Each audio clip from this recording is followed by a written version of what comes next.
Hello guys, कैसे हैं दोस्तों आप सब लोग। तो लास्ट क्लास में हम लोगों ने नॉन प्रॉफिट की मीनिंग और उसके फीचर्स के बारे में बात करी थी। आज हम जानने वाले हैं आखिर ये फाइनेंशियल स्टेटमेंट क्या है किसी भी नॉन प्रॉफिट ऑर्गेनाइजेशन के। तो सबसे पहले फाइनेंशियल स्टेटमेंट को समझते हैं। देखिए दोस्तों, आपने 11th क्लास में भी एक बिजनेस ऑर्गेनाइजेशन के बारे में पढ़ा था और आज भी आप एक नॉन प्रॉफिट ऑर्गेनाइजेशन के बारे में पढ़ रहे हो। लेकिन कोई भी ऑर्गेनाइजेशन हो, चाहे बिजनेस हो चाहे नॉन प्रॉफिट ऑर्गेनाइजेशन हो, ये हर लोग अपनी अकाउंटिंग पीरियड के एंड में, अकाउंटिंग पीरियड आप समझते ही हो, हर अकाउंटिंग पीरियड के एंड में ये लोग अपनी परफॉर्मेंस और अपनी पोजीशन को जानना पसंद करते हैं। क्या बोला मैंने? परफॉर्मेंस और पोजीशन को जानना। तो परफॉर्मेंस और पोजीशन को जानने के लिए जो भी अकाउंटिंग पीरियड के एंड में यानी फाइनल स्टेज में बनाए जाते हैं, उनको हम लोग फाइनेंशियल स्टेटमेंट बोलते हैं। जैसे 11th क्लास में आपने trading account, profit and loss account और बैलेंस शीट को बनाया था। ये ईयर के एंड में बनाए थे, इसीलिए इनको हम फाइनल अकाउंट बोलते हैं। और फाइनल अकाउंट का मतलब ही होता है फाइनेंशियल स्टेटमेंट। तो ये पोजीशन और परफॉर्मेंस बताने के लिए हमने बनाए थे। तो उसी तरीके से दोस्तों, अगर हम किसी एनपीओ की बात करें, एक नॉन प्रॉफिट ऑर्गेनाइजेशन की बात करें, अगर आपको भेजा जाता है कि चलो चलो बच्चों, आप इस ऑर्गेनाइजेशन में जाइए, नॉन प्रॉफिट ऑर्गेनाइजेशन में जाइए, यहाँ पर जरा अकाउंटिंग करिए, तो आप कैसे अकाउंटिंग करोगे? ये सबसे पहला सवाल है आपसे। तो देखिए, पूरे साल भर तो आप जनरल लेजर करते रहोगे, general entry laser book, general entry laser book चलता रहेगा। लेकिन ईयर के एंड में क्या बनेंगे? Final account. और एनपीओ के फाइनल अकाउंट आपके सामने दिख रहे हैं। Receipt and payment account, income and expenditure account और बैलेंस शीट, ये एनपीओ के फाइनल अकाउंट है, यानी ईयर के एंड में बनाए जाते हैं। और इन्हीं को हम क्या बोल रहे हैं? Financial statement of non profit organisation. तो सबसे पहले हम लोग शुरू करते हैं यहां पर कि भैया एग्जाम में क्वेश्चन कैसा आने वाला है। तो मैं अगर आपको बताऊं, ये पूरे चैप्टर के बारे में ही मैं अगर आपको बताऊं, तो 10 मार्क्स का ये आता है एग्जाम में, जिसमें से 6 प्लस 3 प्लस 1, 6 नंबर का एक बड़ा क्वेश्चन आएगा, 3 नंबर का एक आएगा, एडजस्टमेंट के बेसिस पे आता है वो, और 1 नंबर का आज के टाइम पे एमसीक्यू आपको देखने को मिलता है। जनरली ऐसा ही देखने को मिल रहा है 6, 3 और 1 के हिसाब से। अब ये जो 6 नंबर का क्वेश्चन है ना दोस्तों, हम अगर इसकी बात करें तो ये कैसा क्वेश्चन है, आखिर किस टाइप का क्वेश्चन आपको देखने को मिलेगा? तो देखिए, क्वेश्चन ऐसा मिलता है आपको, एक receipt and payment account. Generally मतलब अगर 95% बात बोलूं मैं इस 6 नंबर के क्वेश्चन के लिए, तो एक रिसिप्ट एंड पेमेंट अकाउंट आपको एग्जाम में देखने को मिलता है, रिसिप्ट एंड पेमेंट अकाउंट। फिर नीचे कुछ एडजस्टमेंट आपको दी रहती है। फिर बोला जाता है बच्चों, इनकम एंड एक्सपेंडिचर अकाउंट बनाइए, इनकम एंड एक्सपेंडिचर अकाउंट बनाइए और बैलेंस शीट बनाइए और 6 मार्क्स घर ले जाइए। ऐसा कुछ आता है। सेम कुछ इसी तरीके से ना आपने 11th क्लास में ट्रायल बैलेंस आपको क्वेश्चन में गिवन रहता था। 8 नंबर का क्वेश्चन आया होगा आपके एग्जाम में 11th क्लास में, एक ट्रायल बैलेंस दिया रहता था, नीचे कुछ एडजस्टमेंट होती थी और आपसे बोला जाता था ट्रेडिंग अकाउंट बनाइए, प्रॉफिट एंड लॉस अकाउंट बनाइए और बैलेंस शीट बनाइए और 8 मार्क्स घर ले जाइए। ऐसा कुछ क्वेश्चन आपने देखा था। तो दोस्तों ध्यान से देखना, जैसा ये आपने किया है कुछ वैसा ही हमें 12th क्लास में एनपीओ के अंदर करने वाले हैं। आपने ये क्वेश्चन तभी आसानी से कर लिया था, trading account, PNL account, balance sheet, वो आसानी से तभी किया था क्योंकि आपको उस टाइम इसके बारे में नॉलेज थी। किसके बारे में? ट्रायल बैलेंस के बारे में। आपने ट्रायल बैलेंस को अच्छे से बनाया, जाना क्या है क्या नहीं है, देन उसके बाद आपने इन चीजों को आराम से इजीली बना दिया था। सेम उसी तरीके से अगर मैं 12th क्लास की बात करूं, तो यहां पर भी हमारे सामने क्या है? रिसिप्ट एंड पेमेंट अकाउंट है, जिसकी हेल्प से हमें क्या बनाना पड़ेगा?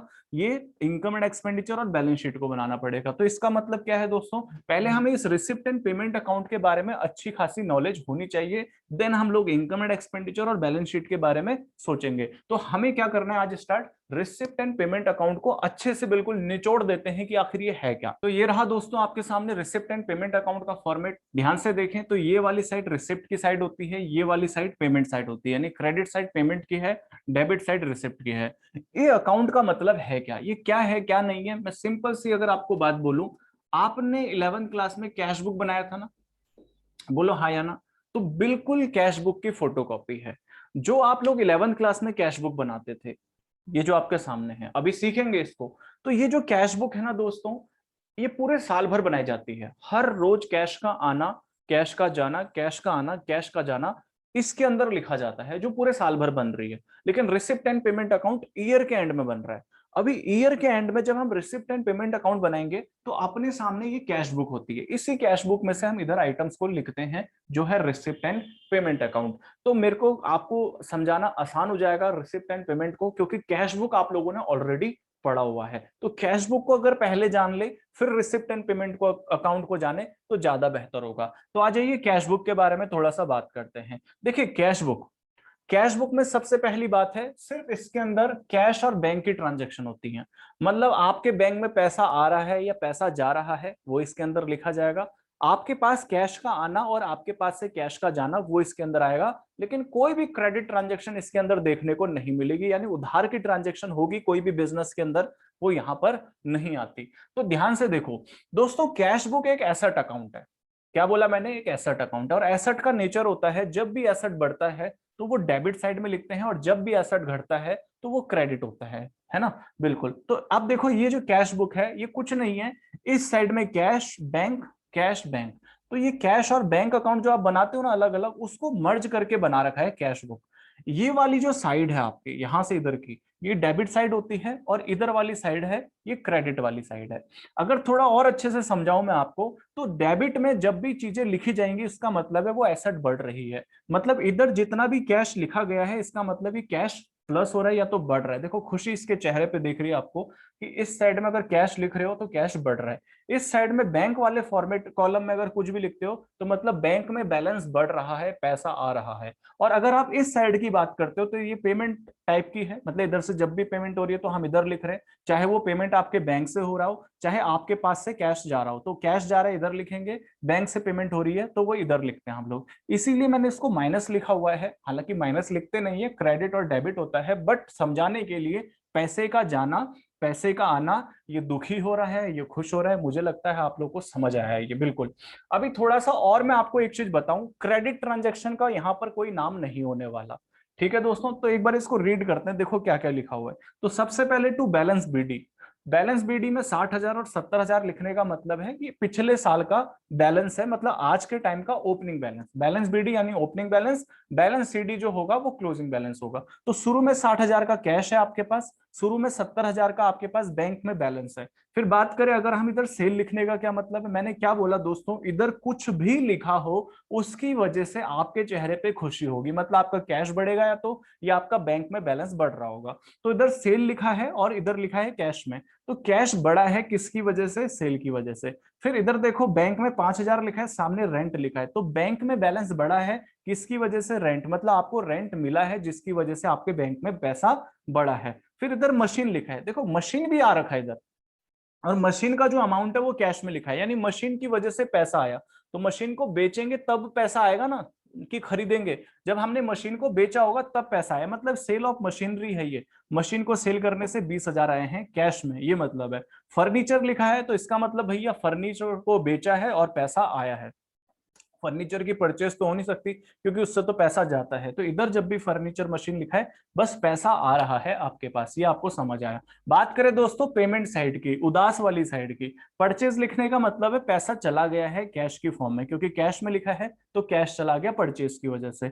बैंक में 5,000 लेस हुए हैं, कम हुए हैं, पैसा चला गया किसमें? सैलरी की वजह से, किसी को सैलरी दी होगी। मशीन में 25,000 लिखा हुआ है, 25,000 अगर पैसा गया है और मशीन की वजह से गया, इसका मतलब आपके पास मशीनरी आई है, मतलब आपने मशीन खरीदी है।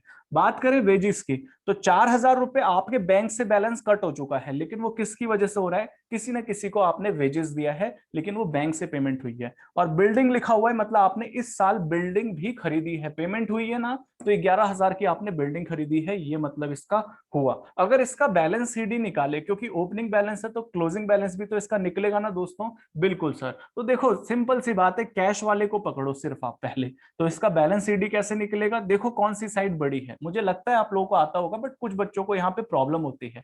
तो ये कैश का ये वाली साइड ज्यादा है, ये वाली साइड ज्यादा है, तो आपको पता है कि भैया ये वाली साइड कैश की ज्यादा है, तो कहीं ना कहीं ये आपका 90,000 देखने को मिल रहा है। वही जो बड़ा साइड है उसको पकड़ो 90,000, और उसको आप दूसरे में भी लिख दोगे 90,000। फिर 25 और 10 को लेस करना है आपने। 90 में से जब आप 25,000 और 35,000 को लेस करोगे तो ये कहीं ना कहीं आपका 55,000 आ जाएगा, ये आपका बैलेंस सीडी आ गया। ठीक, और बात करते हैं। ये तो आपका कैश, मतलब आज के दिन आपके पास कैश कितना पड़ा हुआ है, 55,000। शुरू में कितना था, 60,000। अभी बैंक की बात करते हैं तो सिर्फ बैंक वाले कॉलम को देखो, 70,000, 5,000 और 10,000। तो ये टोटल कितना हो गया दोस्तों, 85,000। क्योंकि बड़ी साइड ये है, इसमें देखो अगर टोटल करोगे तो ये बहुत कम देखने को मिल रहा है, नहीं 20,000 देखने को मिल रहा है कहीं ना कहीं। लेकिन ये वाली जो साइड है ये ज्यादा है, तो इसको हम 85,000 है, तो मैंने 85,000 इसको लिखा। फिर ये साइड तो छोटी है, तो यही 85,000 को इधर हम उठा लेंगे। ठीक है, तो बड़ी साइड को पहचानना है, फिर उसको दूसरी साइड भी आपने लिखना है। अब 85,000 में से इसको हम लेस करेंगे, टोटल कितना है आपका, टोटल 20,000 है। ये आप 20,000 है, तो 85 में से 20 को लेस कर दोगे तो ये आपका 65,000 आ जाएगा। यानी शुरू में आपके बैंक में 70,000 रुपए थे, लेकिन आज आपके बैंक में 65,000 है। तो ये पूरा का पूरा कैश बुक है। इसके बारे में मैंने आपको बताया कि सिर्फ कैश और बैंक की ट्रांजेक्शन आएंगी, नॉन कैश ट्रांजेक्शन यानी डेप्रिसिएशन या क्रेडिट ट्रांजैक्शन इसके अंदर नहीं आती। ये चीज ध्यान रखना। मतलब कोई भी अगर आप गुड्स उधार पे परचेस कर रहे हो या उधार पे सेल कर रहे हो तो वो नहीं आएगा। सिर्फ कैश वाली सेल आ रही है, सिर्फ कैश वाली परचेज आ रही है। कोई भी मशीनरी या फिक्स एसेट उधार पे परचेज या सेल करते हो वो यहां नहीं आएगा। ट्रांजैक्शन में कैश वर्ड या बैंक वर्ड है तो वही आपको कैश बुक के अंदर देखने को मिलता है, ऐसा आपने पढ़ा था। फिर और अगर हम बात करें रेवेन्यू और कैपिटल नेचर की, देखिए कैपिटल हो या रेवेन्यू नेचर के आइटम हो सब इसके अंदर आते हैं, लेकिन बस वो कैश वाले होने चाहिए। अब सर सवाल यही है, कैपिटल और रेवेन्यू का मतलब क्या है? तो देखो सिंपल शब्दों में अगर मैं बताऊं, वैसे तो इसके ऊपर मैं पूरा एक लेक्चर बना सकता हूं 1 घंटे का, किसके ऊपर, कैपिटल और रेवेन्यू के ऊपर, लेकिन मैं आपको सिंपल समझाता हूं क्योंकि अभी ज्यादा जरूरत नहीं पड़ेगी। देखो कैपिटल नेचर के आइटम्स वो होते हैं जो कभी कभी होते हैं, और revenue nature, or for revenue, or for regular. Capital nature के आइटम जो कभी कभी होते हैं, और रेवेन्यू नेचर के वो आइटम्स होते हैं जो रेगुलर बेसिस पे होते हैं, जो बार बार होते हैं। जैसे रेवेन्यू नेचर के आइटम बार बार हम सैलरी देते हैं, तो सैलरी एक रेवेन्यू नेचर का है। रेंट बार बार आता भी है और जाता भी है, तो रेंट एक रेवेन्यू नेचर का आइटम हो गया। वेजेस आप बार बार हर साल हर रोज भी ऐसा हो सकता है कि आप रेंट पे कर रहे हो, सैलरी पे कर रहे हो, वेजेस पे कर रहे हो, तो ये सब क्या है, ये रेगुलर बेसिस के आइटम्स हैं, इनको हम रेवेन्यू नेचर के आइटम बोल रहे हैं। इसी तरीके से अगर आपको सेल हो रही है, आप सेल कर रहे हो, तो सेल भी क्या है, बार बार होने वाली चीज है।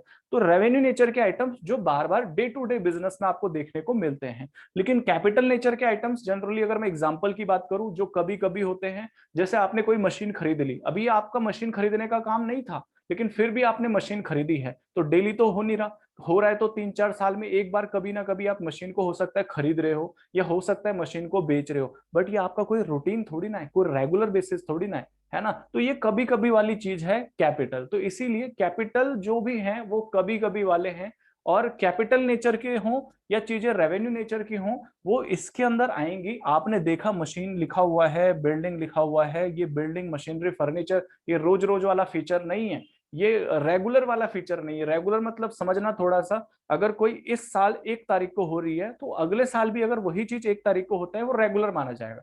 कई बच्चे क्या सोचते हैं, रेगुलर का मतलब सर जो डे टू डे हो रहा है, नहीं भाई, सिर्फ वही नहीं है, डे टू डे वाला रेगुलर तो है, बट अगर आप क्या कर रहे हो, हर 6-6 महीने में भी कोई पेमेंट करते हो, या हर 1 साल के अंदर आप इस साल पहले दिन, फिर अगले साल पहले दिन, फिर उसके अगले साल पहले दिन, ऐसे भी अगर आप कोई पेमेंट कर रहे हो या आपको कोई पैसा मिल रहा है रेगुलर बेसिस पे, यानी एक इंटरवल के बाद भी अगर आपको मिलता है कंटिन्यूअस बेसिस पे, वो भी रेवेन्यू या रेगुलर नेचर की चीजें होती हैं। तो देखो बिल्डिंग आपको दिख रहा है, मशीनरी, ये वेजेस वगैरह सब रेगुलर नेचर की चीजें हैं, और बिल्डिंग, मशीनरी वगैरह आपका कैपिटल नेचर का है, चाहे इधर भी हो सकता है, इधर भी हो सकता है। तो मैं आपको ये बोलना चाहता हूं दोस्तों, कैपिटल नेचर का हो या रेवेन्यू नेचर के आइटम्स हो, वो सब इसके अंदर होंगे, लेकिन याद रखना वो कैश वाले आइटम्स होने चाहिए। सिर्फ कैश की ट्रांजैक्शन होंगी, मतलब कैश और बैंक की ट्रांजैक्शन होंगी। लेकिन मान लो आपने कोई मशीन उधार पे खरीदी, अब मशीन तो है, कैपिटल नेचर का तो है, लेकिन उधार पे खरीदा हुआ है, तो वो नहीं आएगा। ठीक है, इसी तरीके से आपने कोई बिल्डिंग को उधार पे बेचा है, तो वैसे तो बिल्डिंग आपको यहाँ देखने को मिल रही है, लेकिन अगर वही बिल्डिंग उधार पे बेचोगे, हालांकि वो कैपिटल नेचर है, लेकिन वो नहीं आएगा। तो सारे के सारे कैपिटल और रेवेन्यू नेचर के आइटम्स इसके अंदर नहीं आते, सिर्फ वही आएंगे जो कैश में होंगे। मुझे लगता है आप लोगों को समझ आ गया। एक और बात मैं इसके बारे में बोलना चाहूंगा, ध्यान से सुनना, जो भी चीजें बोल रहा हूं चैप्टर उतना आसान हो जाएगा।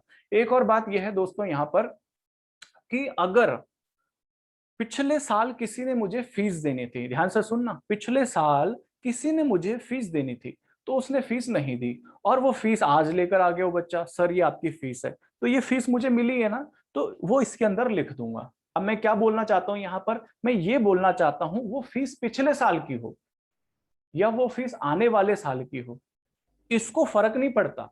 ये बोलता है पैसा आ रहा है और पैसा जा रहा है, चाहे वो पिछले कई सालों का हो, चाहे आने वाले सालों का एडवांस दे दो या एडवांस पे कर दो, फ्यूचर के या पास्ट के।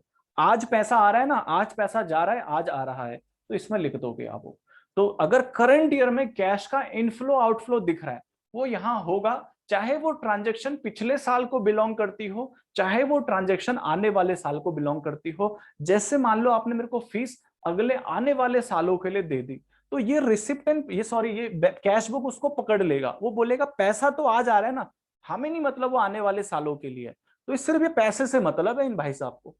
मुझे लगता है आपको समझ आ गया कैश बुक क्या है। ठीक है, अब ये जो कैश बुक है इसी की फोटोकॉपी है रिसिप्ट एंड पेमेंट अकाउंट। तो इसी को ही ध्यान में रखते हुए क्या बनाया जाता है, रिसिप्ट एंड पेमेंट अकाउंट। मतलब ये ईयर के एंड में बनाया जाएगा, ये पूरे साल भर में बनाया जाएगा। तो आप देखो जब आप फाइनल अकाउंट बना रहे हो तो रिसिप्ट एंड पेमेंट बनाना होगा, तो इसी में से चीजों को आप टेप कर यहाँ पर लिखोगे। तो जैसे कि दोस्तों आप देख रहे हो ये बैलेंस बीडी लिखा हुआ है, तो यहाँ पर स्टार्टिंग हो जाएगी टू बैलेंस बीडी, बिल्कुल ऐसे ही स्टार्ट होगा इसका।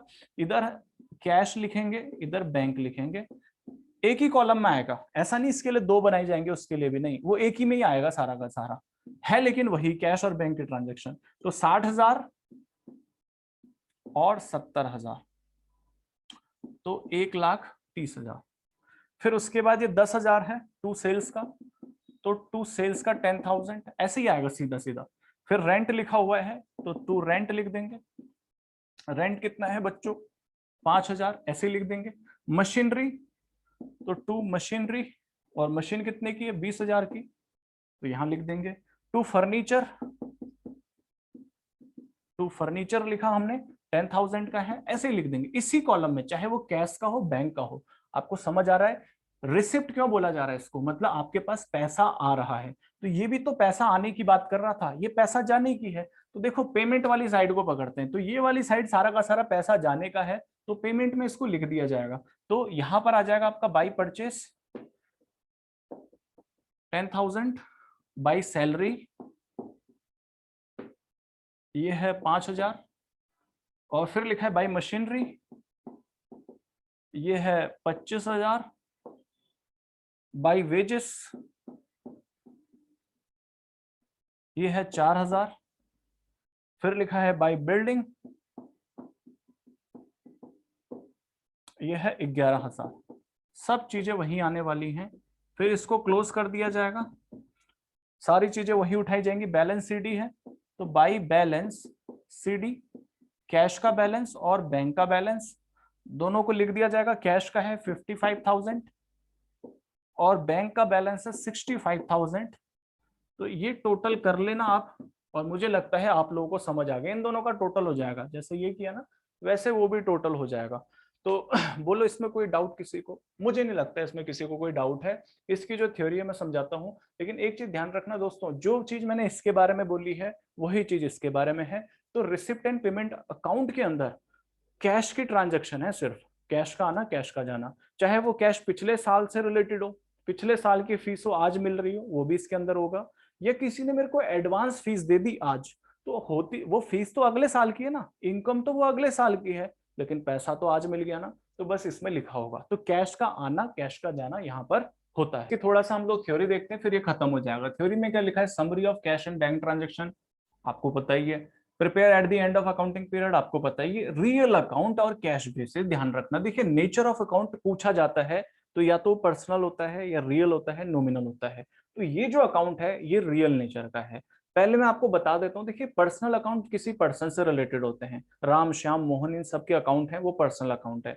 रियल अकाउंट वो अकाउंट होते हैं जो किसी एसेट को बिलोंग करते हैं। बस ये ध्यान रखना वो एसेट किसी पर्सन से रिलेटेड ना हो। क्या बोल रहे हो सर, जैसे एक डेटर है, डेटर एक एसेट तो है लेकिन डेटर ऑलरेडी पर्सनल अकाउंट में कवर हो चुका है, तो इसीलिए वो रियल में नहीं आएगा। तो रियल अकाउंट के अंदर सारे के सारे एसेट्स के अकाउंट आते हैं, बस वो पर्सनल अकाउंट ना हो। तो ये रिसिप्ट एंड पेमेंट, कैश और बैंक, ये तो आपने देखा तो उन्हीं से बना हुआ है, तो एसेट अकाउंट है। तो इसीलिए इसको रियल अकाउंट हम बोल रहे हैं। Basis of preparing, basis of preparing क्या है, कैश बेसिस है। दो बेसिस होते हैं, एक्रूअल बेसिस, दूसरा होता है कैश बेसिस। एक्रूअल बेसिस जहां कैश क्रेडिट दोनों ट्रांजेक्शन आती है, कैश बेसिस में सिर्फ कैश की ट्रांजेक्शन आती है, तो आपको दिखा कैश बेसिस है। बाकी लास्ट आप पढ़ लेना, आपको मैं बता चुका हूं कि रेवेन्यू कैपिटल सब आएंगे लेकिन कैश वाले होने चाहिए। ठीक है दोस्तों।